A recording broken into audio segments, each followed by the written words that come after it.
आज की राजनीति का स्तर बहुत निम्न और बहुत घटिया हो गया है। अगर मैं महाभारत की लैंग्वेज में कहूं तो मैंने हस्तिनापुर की राजनीति भी देखी है पुत्र, और आज की राजनीति भी देख रहा हूं। आज की राजनीति हस्तिनापुर की राजनीति से ज्यादा विकट और विषम हो गई है। आज का शकुनी हस्तिनापुर के शकुनी से ज्यादा काइयां हो गया है, और आज का दुर्योधन हस्तिनापुर के दुर्योधन से ज्यादा दुष्ट हो गया है।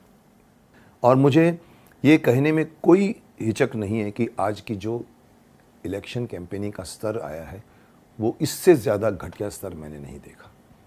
जिस तरह की ज़बान, जिस तरह के लैंग्वेज, जिस तरह के जुमले, जिस तरह के पत्थर, हथियार, तीर, जो भी कुछ कहो, एक दूसरे के ऊपर दागे गए हैं, मैंने आज तक कभी नहीं देखा। ये राजनीति का स्तर, जिस तरह से लोगों ने एक दूसरे ऊपर, ऐसा लगता था कि जैसे कि क्रिकेट की मैच चल रही, यहाँ से कोई बॉल फेंकता था तो यहाँ से दूसरी पार्टी उसको जवाब देता, यहाँ से वो करती। देश का नामो निशान नहीं था।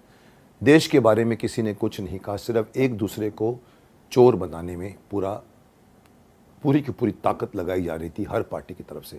मैं तो सही हूँ, वो चोर है। वो बोलते मैं तो सही हूँ, वो चोर है। उसने ये चोरी की, उसने वो चोरी की। देश का किसी ने प्रगति के बारे में कम बात की। ये हमारी राजनीति के लिए अच्छी साइन नहीं है। बट अब देखिए, इलेक्शन तो पूरा हो चुका है। इस इलेक्शन के माहौल में कौन जीत कर आएगा ये अभी चंद दिनों में पता चल जाएगा।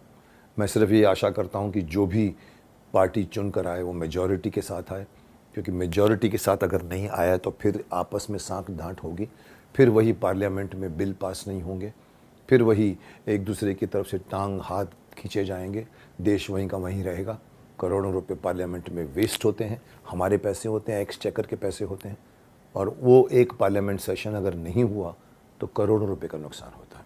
मैं यही चाहूँगा कि जिस तरह से ये चुनाव, जो हमारे पूरे वर्ल्ड में कहा जाता है कि सबसे बड़े डेमोक्रेसी का, सबसे बड़े जो है हमारी एक वर्ल्ड की सबसे बड़ी डेमोक्रेसी मानी जाती है हिंदुस्तान, भारत, उसका इतने बड़े पैमाने पे इलेक्शन हुआ, 67 दिन तक चले, 200 रैलियां मोदी जी ने की, औरों ने कितनी कितनी रैलियां की। इतना बड़ा मैंने कभी भी चुनाव प्रचार नहीं देखा।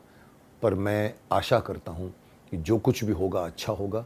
देश फिर से एक सबल सरकार को लेकर आएगा, क्योंकि आज की रिक्वायरमेंट है स्थिर सरकार। जब तक स्थिर सरकार नहीं आएगी तब तक देश के 12 बजते रहेंगे।